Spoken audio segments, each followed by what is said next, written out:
Dear audience, this classic Arabian folktale has been specially produced in English for those who wish to learn and improve their English language skills. As you follow the story, you will naturally become familiar with many of the words, expressions, grammatical structures, sentence patterns, and everyday conversational phrases that are commonly used in daily life. We hope this story not only entertains you, but also serves as an enjoyable and practical resource for building your English vocabulary, improving your grammar, and developing greater confidence in speaking and understanding natural, native-level English. Chapter 1. The King's 3 Most Difficult Questions. A deeply moving Arabian folktale. Long ago, in the heart of the Arabian desert, there lived a mighty king. He possessed everything a man could ever dream of: vast wealth, magnificent palaces, powerful armies, boundless authority, and the admiration of his people. Yet, despite all his riches and glory, there was one thing he could never find: peace of mind. Day and night, 3 troubling questions haunted him. They lingered in his thoughts, robbed him of sleep, and left his heart restless. He sought answers from the wisest scholars in the kingdom, from his royal advisors, ministers, judges, priests, and philosophers. But not one of them could answer. As the days passed, the king grew more anxious than ever. At last, he issued a royal decree ordering every citizen, from the bustling city squares to the smallest villages, to gather at the royal court. The announcement spread like wildfire. People whispered among themselves. What could have happened? Why has the king summoned everyone? What is he planning? Fear and curiosity filled every heart. On the appointed day, thousands of people assembled before the magnificent royal palace. The grand courtyard overflowed with nobles, merchants, farmers, soldiers, and ordinary townsfolk, all waiting in nervous silence. A few moments later, the king emerged in full royal splendor. Dressed in magnificent robes and wearing his jeweled crown, he stepped before the crowd. Raising his hand, he spoke with a powerful voice. My beloved people, today I ask for your help. There are 3 questions that have troubled my heart day and night. Whoever gives me the correct answers shall receive half of my kingdom, and will rule beside me as my equal. The crowd erupted with excitement. Half the kingdom. Such a reward could change a poor man's destiny forever. People looked at one another with hopeful eyes. But then, the king's expression grew serious. His voice became calm and far more frightening. Listen carefully. I do not want guesses. I want nothing but the absolute truth. Anyone who gives the wrong answer will be executed immediately. The royal executioner will separate his head from his body. Instantly, every cheer disappeared. The excitement turned into silence. Those who had been eager to step forward quietly backed away. Suddenly, half a kingdom no longer seemed worth risking their lives. After a long pause, the king announced his 3 questions. First, what is the most valuable thing in the world, something that no amount of wealth can ever buy? He paused before continuing. Second, what is more powerful than any human being, yet can still be brought under human control? The silence grew even heavier. Then came the final question. Third, what is the greatest truth, and what is the greatest lie in this world? The royal court fell completely silent. No one dared to speak. The greatest scholars lowered their heads. The ministers stood frozen. The royal priests avoided the king's eyes. Not even the sound of breathing could be heard. Time seemed to stand still. The king searched the crowd, hoping anyone would step forward. But no one moved. No one was willing to risk losing his life. Then, just as hope seemed lost, a young man slowly stepped out from the crowd. He looked painfully poor. His clothes were old and torn. Dust covered his face. Yet there was something extraordinary about him. His eyes shone with remarkable courage. He was an orphan, with no family, no home, and no one in the world to call his own. Walking confidently toward the throne, He bowed respectfully. Then, in a clear and steady voice, he said, "Your Majesty, I accept your challenge. I am willing to answer your 3 questions." The king studied the young man from head to toe before giving a faint, amused smile. "Foolish boy, are you not afraid of death?" Even the greatest scholars in my kingdom dared not answer. "Why would an ordinary young man like you walk willingly toward the executioner's sword?" The young man met the king's gaze without fear. "Your Majesty, a man who has no one in this world has little to fear from death. I am an orphan. If I die, there will be no one left behind to mourn me. But if I succeed, perhaps destiny will finally smile upon me." The king was deeply impressed by the young man's courage. After a moment's thought, he asked, "Very well. Tell me your answers." The young man bowed once again. "Your Majesty, your questions are far too profound to answer at once. I do not yet know the truth. Grant me 40 days to search for the answers. Give me a swift Arabian horse for the journey and the supplies I will need. I give you my word. On the 40th day, before this very throne, I shall return." Before the king could reply, the Grand Vizier stepped forward. "Your Majesty, forgive me, but this young man is trying to deceive you. Give him a horse and provisions, and he will simply disappear." The young man smiled calmly. Then he turned toward the vizier. "Only a man with a home can run away. The sky is my roof. The earth is my bed. Tell me, where could a homeless man possibly escape to? I may be poor, but I will return with your answers." The king remained silent for a long moment. Then he slowly raised his hand. "Very well. I grant you 40 days. But remember this.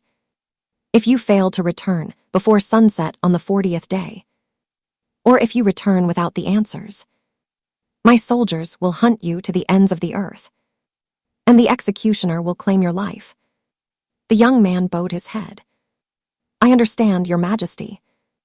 The king ordered that the finest Arabian horse be brought to him, along with everything he would need for the long journey. Moments later, the young man mounted the magnificent horse.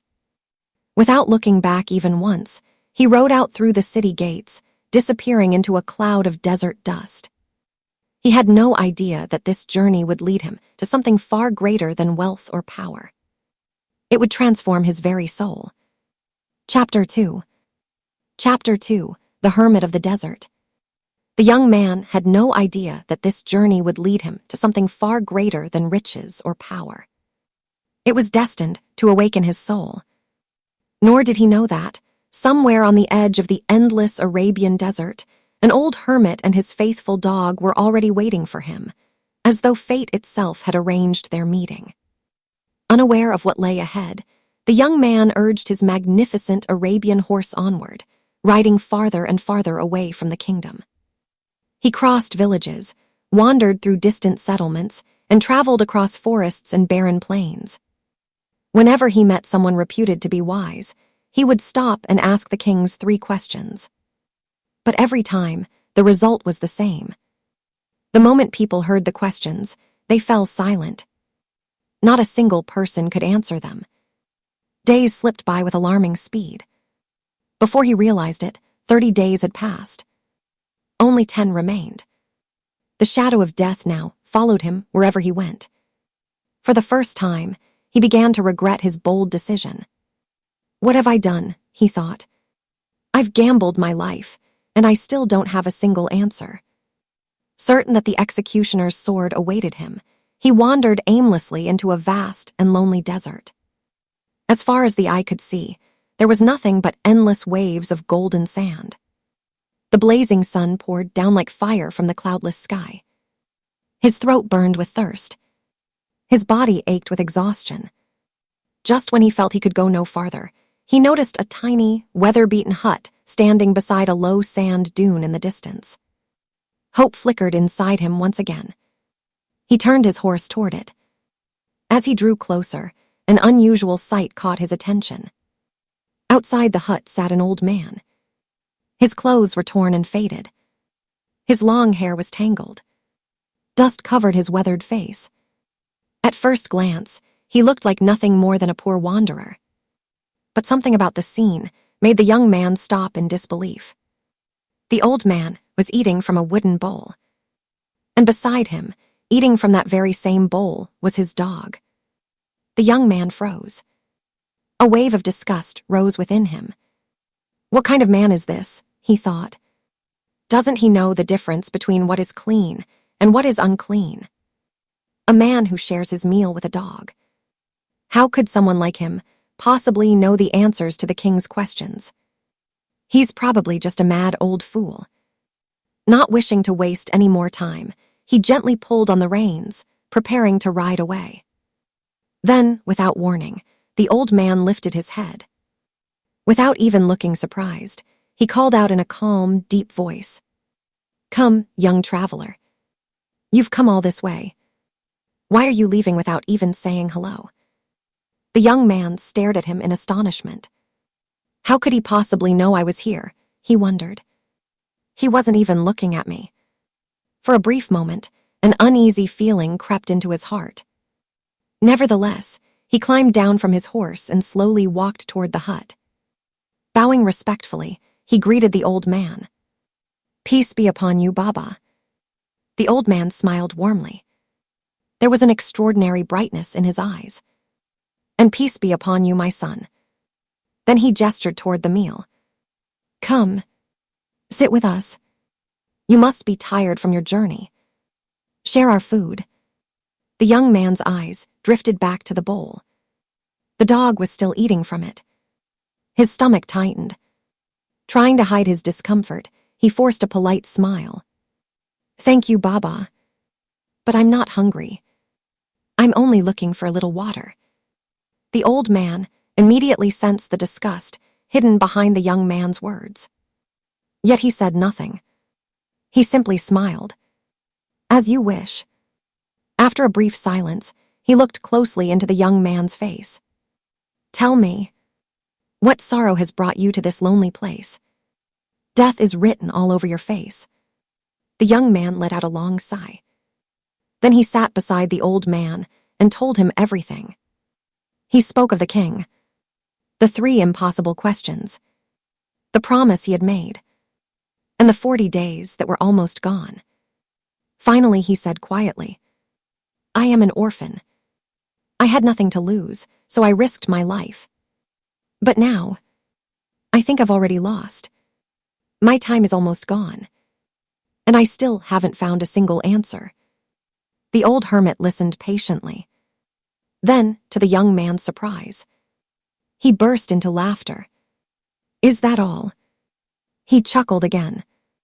"My boy, from the look on your face, I thought the heavens themselves had fallen." The young man's face flushed with anger. "Is this old man making fun of me?" he thought. "My life is hanging by a thread, and he finds it amusing." Unable to control himself, he said, "Baba, this is no laughing matter. The greatest scholars in the kingdom couldn't answer those questions." The old man's smile slowly faded. His expression became calm and serious. Looking directly into the young man's eyes, he said, "Listen carefully, my son. Everything in this world has a price. The only thing given freely is a mother's love. If you are willing to pay the price, you shall have your answers." The young man's heart skipped a beat. Could it be? Does this old hermit actually know the answers? He leaned forward eagerly. "What price, Baba?" "I have no money. But if I win the king's challenge, I'll reward you with as much gold as you desire. Just tell me the answers." The old man smiled once more.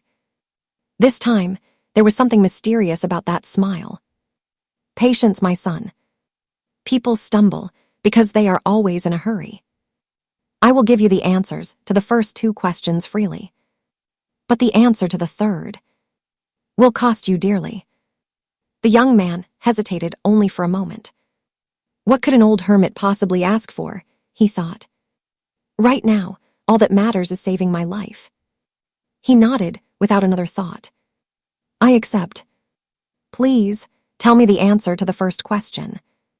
The old man slowly drew a line in the sand with his finger.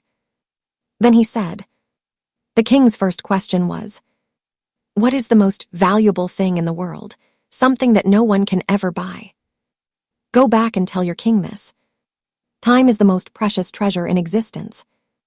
Once even a single moment has passed, not all the wealth in the world, not even the riches of the entire universe, can buy it back. A man may lose his fortune and earn it again, but no one can ever purchase yesterday." The young man was speechless. The answer was astonishingly simple, yet infinitely profound. At that very moment, he knew it was true. A smile spread across his face. Without a doubt, this is the truth. Chapter 3, The Second Answer. The young man's eyes shone with excitement. "Baba, please tell me the other two answers as well. Then I can return to the king today and finish everything." The old hermit gently raised his hand. "No." His voice was calm but firm. "Patience, my son. If I give you every answer today, you will never understand their true value. Go back and give the king the answer to his first question. That will earn you more time. Return to me exactly 5 days from today, and I will give you the answer to the second question." The young man hesitated. He wanted all the answers immediately. But deep down, he knew this mysterious old man was no ordinary wanderer. There was something extraordinary about him. Bowing gratefully, he mounted his horse and rode back toward the capital. Little did he know that obtaining the second answer would require another lesson, and that the greatest test still lay ahead. Riding day and night, the young man finally reached the royal palace. The grand court had once again been prepared. The king, his ministers, and the royal advisors had been waiting anxiously. Many had begun to believe the young man had fled to save his own life. The moment he entered the court, silence fell over the gathering. He walked straight to the throne and bowed respectfully. The king looked at him with surprise. "So, you've returned. I was beginning to think you had disappeared forever. Tell me, have you found the answer to my first question?" The young man lifted his head confidently. "Yes, Your Majesty. By the grace of God, I have found it. The answer to your first question is time." A murmur swept across the court. The young man continued. "Time is the most precious treasure in existence. A man may spend every coin in his kingdom. He may offer every jewel in his treasury. Yet he cannot buy back even a single moment that has already passed. Wealth may come and go, but time only moves in one direction. Once it is gone, it never returns." The king's eyes widened. The truth of those words struck every heart in the room. No one could deny them. A smile slowly spread across the king's face.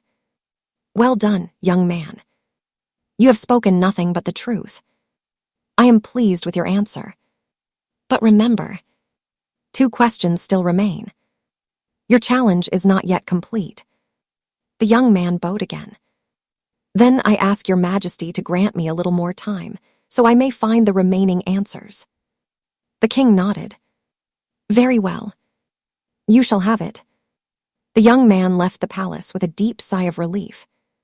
For now, his life had been spared. Exactly 5 days later, he returned to the lonely hut in the desert. The old hermit was sitting quietly on the ground, drawing patterns in the sand with a stick. The young man climbed down from his horse and bowed respectfully. "Baba, your first answer proved true. Now please, tell me the answer to the second question." The old man looked up and smiled.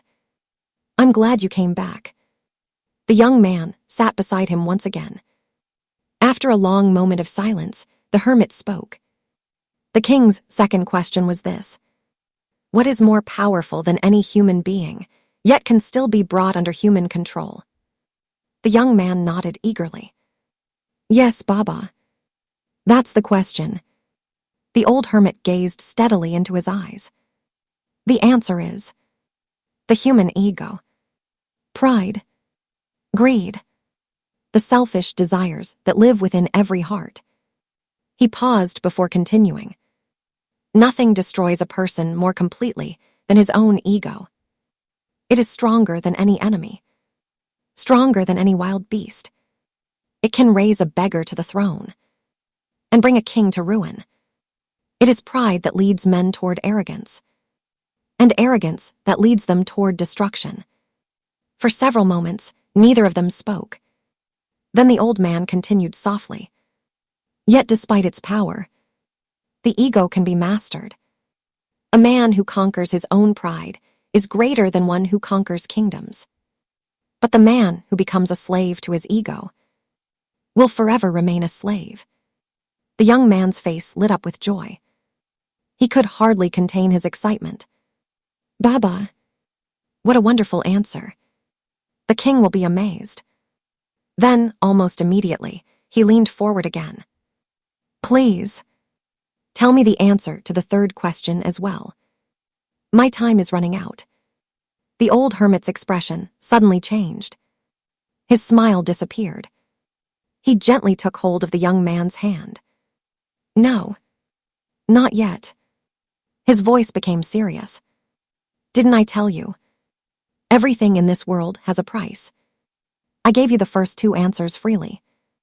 But the third demands a far greater payment. The young man laughed confidently. Don't worry about that, Baba. Whatever you ask for, I'll give it to you. Gold, silver, land. Once I win the king's challenge, half the kingdom will be mine. Just name your reward. The old hermit smiled once again. But this time, his smile carried a mystery the young man could not understand. My son, I have no need for your gold or your silver. The price I seek is something entirely different. You'll discover what it is when you come to see me for the very last time. A frown crossed the young man's face. This old man must be mad, he thought. What could anyone possibly value more than gold? Still, he shrugged. Whatever he asks, I'll give it to him. The old man pointed toward the distant horizon. Go now. Return to the king and give him the second answer. Then listen carefully. Do not come back until there is only 1 day left before your deadline. Not sooner. Not later. If you arrive at the appointed time, you shall receive the final answer. But if you fail, you will leave here empty-handed. The young man nodded. He no longer questioned the old hermit's wisdom. Mounting his horse once again, he turned toward the capital. As he rode across the endless desert, one question echoed in his mind. What could possibly be worth more than half a kingdom? He had no idea that the price awaiting him would not be measured in gold, but in the breaking of his own pride. Chapter 4, The Price of the Final Answer. As the young man rode back toward the palace, one thought refused to leave his mind. What could the old hermit possibly ask in exchange for the final answer? Yet he remained confident. Soon, half the kingdom would be his. Surely, there was nothing in the world he could not afford to give. What he did not know was that the price the old hermit would demand could never be measured in gold. It would break something far deeper than his wealth. When he reached the royal court, it was once again filled with nobles, ministers, scholars, and soldiers. Standing before the king, he spoke confidently. Your Majesty, the answer to your second question is this. The most powerful force greater than any human being is the human ego, our pride, our arrogance, and our greed. Whoever masters his own pride can conquer the world. But whoever becomes a slave to it will eventually destroy himself. The court fell silent. Every word carried the weight of truth. The king slowly rose from his throne, his face glowing with satisfaction. Excellent young man. Victory is now within your reach. Tomorrow is the final day of your challenge. If you return before sunset with the answer to my last question, as promised, half my kingdom shall be yours. But remember, If you fail, the executioner's sword will not spare your life. The young man bowed respectfully. Only one day remained. One day between life and death. His heart was filled with both hope and fear. Hope, because he stood on the threshold of unimaginable greatness. Fear, because everything now depended upon the mysterious old hermit keeping his promise. Before sunset, he rode once more into the lonely desert. The little hut stood exactly where he had left it. The old hermit was sitting quietly outside. His faithful dog rested peacefully beside him. The young man leaped from his horse and hurried toward him. Breathless, he almost collapsed at the old man's feet. "Baba, please help me. Tomorrow my fate will be decided. My life or my death depends upon your answer. Please tell me the answer to the final question." The old hermit looked at him calmly. A gentle smile crossed his face. "Yes, I knew you would return. And I also told you. Everything in this world has its price." Without hesitation, the young man reached into his robe and placed a heavy pouch of gold coins before the hermit. "Take this, Baba, and when I receive half the kingdom, I will build you a palace. Just tell me the answer." The old man never even looked at the gold. Instead, he quietly picked up a small wooden bowl. From a clay jar beside him, he poured fresh milk into it. The young man watched in confusion. Without saying a word, the hermit placed the bowl before his dog. The hungry animal eagerly drank. The young man turned his face away in disgust. Just then, the old man's voice echoed through the silence. "Stop." The young man froze. When the dog had drunk its fill, the hermit calmly lifted the bowl. Half the milk remained. He held it out toward the young man. A cold sweat broke across the young man's forehead. The hermit's voice was no longer gentle. It was firm. "I do not want your gold. I do not want your silver. This is the price. Take the bowl. Drink what remains." For a moment, the world seemed to stop. The young man felt as though the ground had disappeared beneath his feet. His face turned pale. He stared at the bowl in horror. "Baba, what are you asking me to do? That is the dog's leftover milk. How can I possibly drink it? I am a human being, the noblest of God's creations. I would rather die than do such a thing." Suddenly, he remembered why he had always felt disgust toward the old man. Because the hermit ate from the same bowl as his dog. And now, the very thing he had despised had become the price of his own salvation. The old hermit's eyes flashed like fire. His voice rang through the desert. "Then go. If your pride means more to you than your life, leave. Tomorrow, when the executioner's sword falls upon your neck, ask yourself which was easier, death or a single bowl of milk." The young man's entire body trembled. On one side stood certain death. On the other, one simple act that would shatter his pride forever. Tears filled his eyes. For the first time, he realized he had no choice. With shaking hands, he accepted the bowl. Every part of him resisted. His heart recoiled. His pride screamed. Closing his eyes tightly, he whispered a silent prayer to God. Then, in a single breath, he drank every last drop. The bowl slipped from his trembling hands. He fell to his knees upon the burning sand and wept, not quietly, but with the heartbreaking cries of a man whose pride had finally died. Everything he had believed about himself had crumbled into the dust. Through his tears, he looked up at the old hermit. "Baba, I have paid your price. I have lost everything. Please, tell me the final answer." The old hermit stepped forward.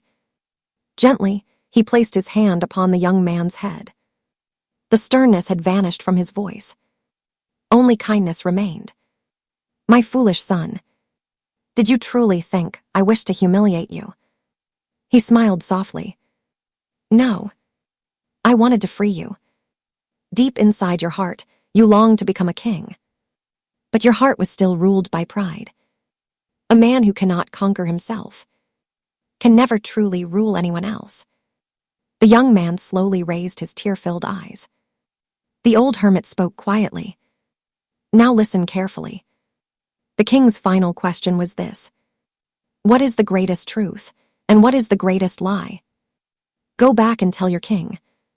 The greatest truth is death, for no living soul can escape it. And the greatest lie is life itself, because we live as though it belongs to us forever. Yet one day it abandons us without warning. The young man sat speechless. The words struck his heart like lightning. Death is the greatest truth. Life is the greatest illusion. At last, he understood. Falling at the old hermit's feet, he wept once more. Forgive me, Baba. I judged you without knowing you.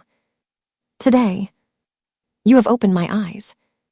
The old hermit gently lifted him to his feet. Go now, my son. Time is short. Fulfill your promise to the king. But never forget what you learned here today. This lesson is worth far more than any kingdom. The young man wiped away his tears. He mounted his horse once more.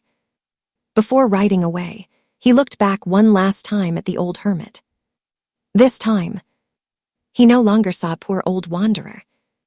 He saw his teacher, his guide, the man who had transformed his soul. Then, carrying the final answer within his heart, he turned his horse toward the royal palace. Chapter 5, The King's Reward, Part 1. Yet something within him had changed forever. He was no longer the young man who had set out in search of wealth. The desert had stripped away his pride. The old hermit had awakened his soul. Silence hung over the royal palace. The sun was sinking toward the horizon, and only a few precious moments remained before sunset. The great hall was overflowing with nobles, ministers, scholars, soldiers, and citizens. Yet not a single voice broke the stillness. Every eye was fixed upon the palace gates. The king glanced anxiously toward the fatting sky again and again. At last, the Grand Vizier stepped close and whispered, Your Majesty, time is almost gone. I fear the young man has fled. We should order the executioner to prepare. The king slowly lowered his head. His heart was heavy. He had believed in the young man. But perhaps the fear of death had finally overcome his courage. Then suddenly, a voice echoed from the entrance. Wait, I have returned. Every head turned at once. There he stood. His clothes were covered in dust. His hair was tangled from the long journey. His face was pale with exhaustion. Step by step, he walked into the royal court.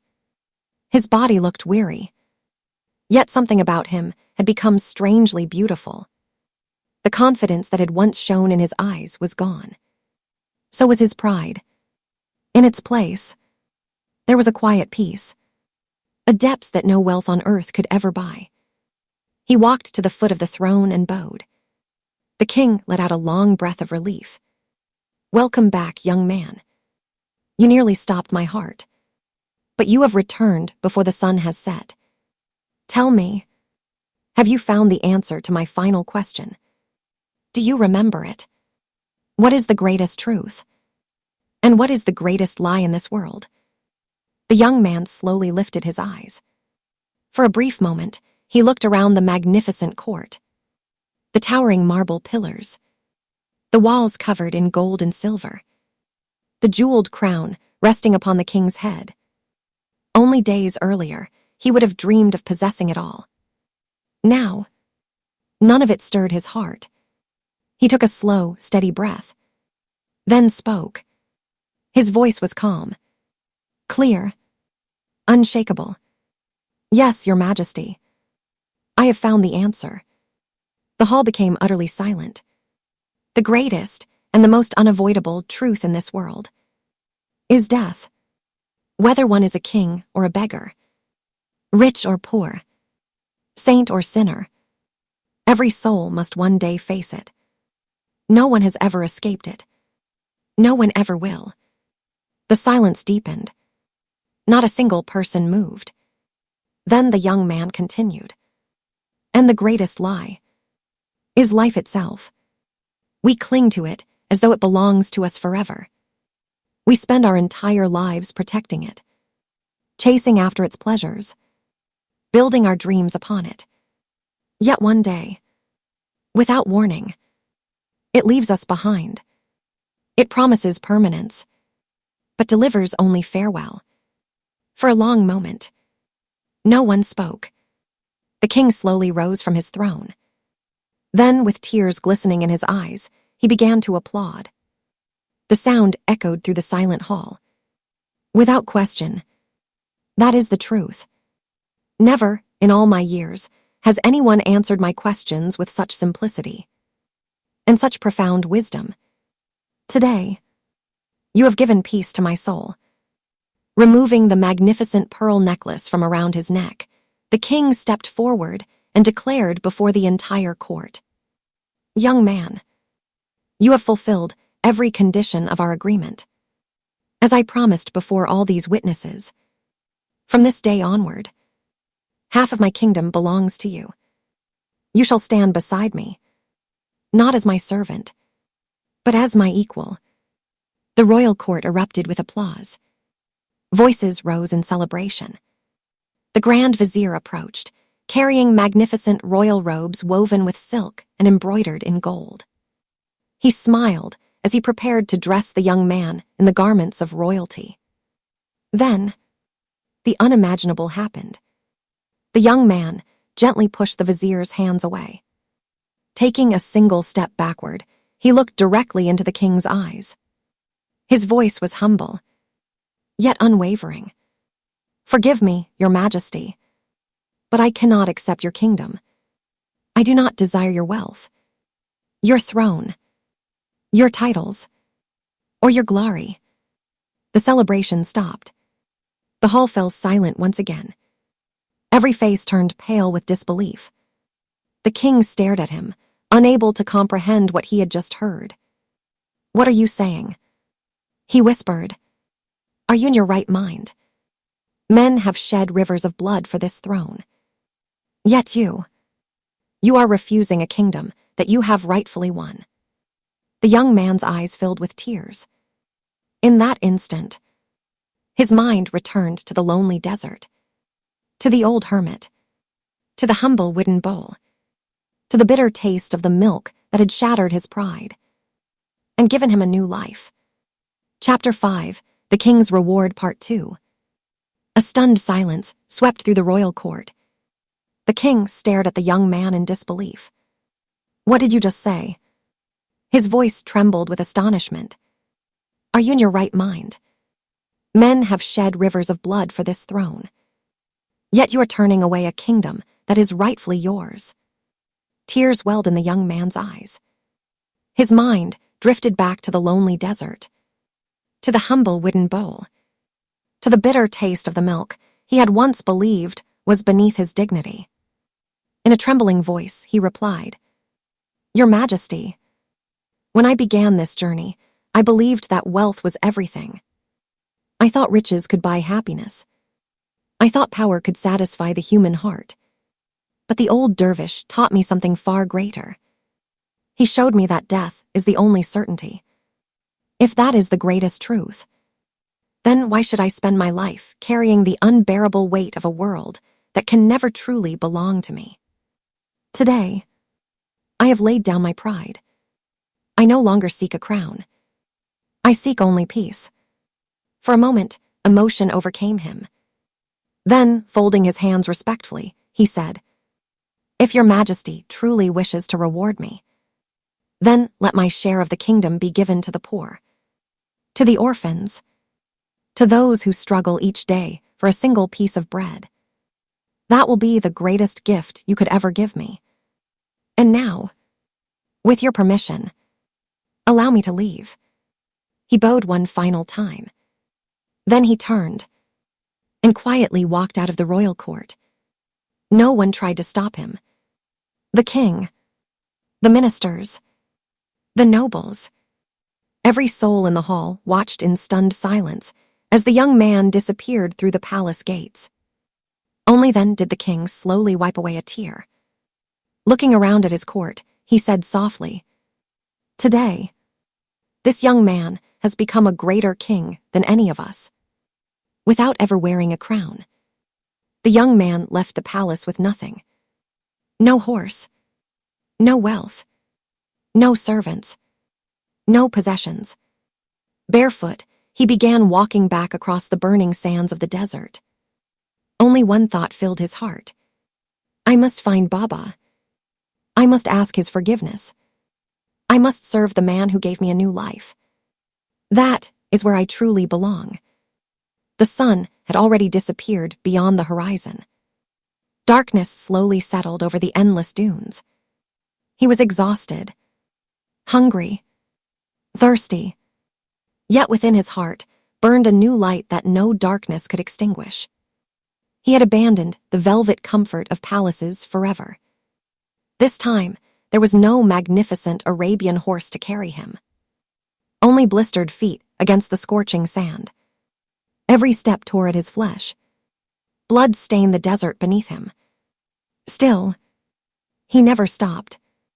Nothing in the world mattered anymore. Nothing, except reaching the feet of the old dervish, the only place where he had ever found true peace. Night swallowed the desert. The silence grew deeper. The young man's strength finally gave way. His feet were covered with blisters. Blood trickled across the sand. At last, unable to go any farther, he collapsed upon a lonely dune. His eyes slowly closed, and as consciousness slipped away, he dreamed. Standing before him was the old Sufi master, no longer dressed in worn, dusty clothes, but in robes of radiant white that shimmered like the morning light. His face glowed with an unearthly peace. A gentle smile rested upon his lips. He placed his hand upon the young man's head. "Congratulations, my son." His voice was filled with warmth. "You have passed your final test. You abandoned the wealth of the world and conquered the desires of your own heart. Now, you are truly free." In his dream, the young man reached out desperately. "Baba, please don't leave me. Take me with you." At that very moment, he awoke. The morning sun had risen. Golden rays fell across his face. He sprang to his feet, convinced the old dervish must be nearby. He searched in every direction. Nothing. Then he remembered. He was still alone in the desert. Gathering the last of his strength, he stumbled onward toward the little hut. His heart pounded. His breathing grew heavier. Again and again he whispered, "Baba, I'm coming." Finally, he reached the place. The very same dune. The very same spot. But the moment he arrived, his world shattered. There was nothing there. No weathered hut. No old dervish. No faithful dog. Only endless waves of sand dancing in the wind. It looked as though no human soul had ever lived there. No footprints. No ashes from a fire. No trace of life. It was as if everything he had experienced had been nothing more than a dream. The young man wandered frantically across the dunes. He clawed at the sand with his bare hands. He cried out again and again, "Baba, where are you? I've come back. I kept my promise. Please, don't hide from me. Come back." Only the whispering wind answered. Slowly, he fell to his knees. Looking up at the endless sky, he wept. "My Lord, what kind of trial is this? Just when I found the path to truth, the one who showed me the way has disappeared. Who was the old dervish? Was he an angel sent to test a human soul? Was he a messenger of time itself? Or Had he always been the young man's own awakened conscience, taking the form of a guide? No one knows. The mystery remains. Even today, it is said that the young man never returned to his city. He remained somewhere in that endless desert, dressed in worn and tattered clothes, wandering like one possessed. Whenever travelers crossed his path, he asked only one question. Have you seen my master? Have you seen the old dervish? He held the answers to every question in this world. Some called him mad. Others pitied him. Many simply laughed and walked away. But the young man did not care. He spent the rest of his life searching, not merely for the old dervish, but for the truth the old man had awakened within him. He had abandoned a king's throne, yet he had gained something infinitely greater. For very few people are blessed enough to discover the deepest truths of life before death comes to claim them. Kingdoms crumble. Empires fade. Power, wealth, and glory are eventually buried beneath the sands of time. But truth never dies. It waits patiently for every sincere seeker willing to surrender pride in exchange for wisdom. And perhaps that was the old dervish's greatest answer of all. The end. Thank you, dear audience, for walking this journey with patience and an open heart. May the wisdom hidden within this tale stay with you long after its final words have faded.